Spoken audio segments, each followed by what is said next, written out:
The Bluetooth device is connected. Connection. What is it? Where do we see it? Today I want to talk about social connection and what it means. The other night, I was supposed to go to sleep, but instead I was playing Brawl Stars. Ew. And it was like 12 a.m. I should have been asleep. And then a couple games in, I matched up with this one guy who was really good at the game, just like me.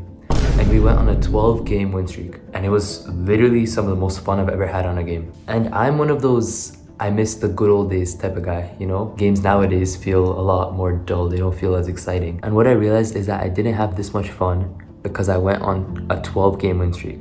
I had this much fun because I went on that win streak with this one guy who has shared the same exact experience as me. That connection that we had, that's what made it so fun for me. Same with any game from the past. What made it fun was the fact that I played it with my friends, I played it with family. It was always the people. So I realized that everything that most of us do, bar shitting and pissing, stems from this desire for social connection. As you are currently watching me speak, your brain is absorbing the stuff that I say, and it's creating observations about me and what it thinks of this video. But what the brain also thinks, whether you like to admit it or not, is that you and I are engaging in conversation. Even if you can't say anything to me and I can't reply to anything you say, your brain forms a relationship with my persona as you begin to trust or doubt the things that I say. You start to feel like you know me. This is called a parasocial relationship, and it can become really unhealthy depending on how much genuine social connection you experience in your life. If this screen is the greatest extent of social connection you experience, then these parasocial relationships become very unhealthy.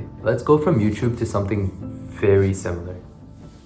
TikTok. With short form content, most users, the goal is entertainment. People want to see the coolest stuff with the least time or effort invested. So how often do you read the comments to a video? If you are anything like me, then the answer is a lot. And you know what I also feel a lot of the time? I feel that the comments are more entertaining than the video itself. I wonder why. My theory is that the comments offer that sense of connection that you crave. So these online platforms like Instagram, TikTok, they recognize the need for social connection in your life and have brought it to the digital world. They've implemented all sorts of ways that you can engage in some form of meaningful connection with others. But like, how seriously have you understood the need for social connection in your life?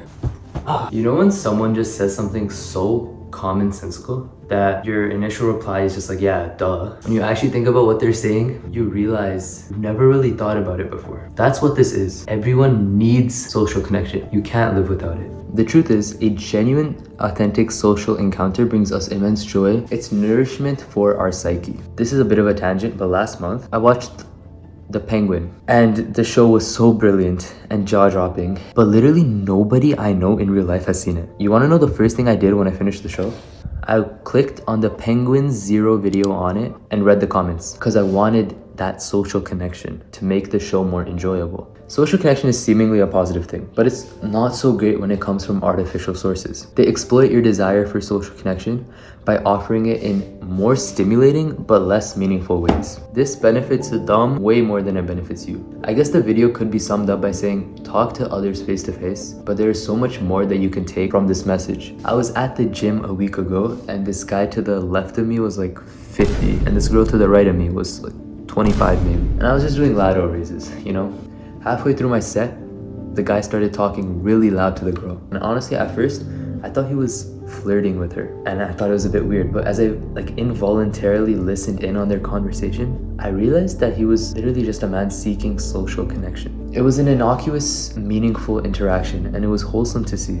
I think the reason why experiencing connection is more meaningful in real life is because humans are more vulnerable when they aren't hiding behind a screen. The internet is the place for people to try to be who they're not. You don't have that in real life. So finally, to conclude this message, I would rather play chess at my friend's house than on a website. I'd rather watch a movie with my sister than on my own. But above all else, I'd rather talk to someone real than talk to this stupid camera.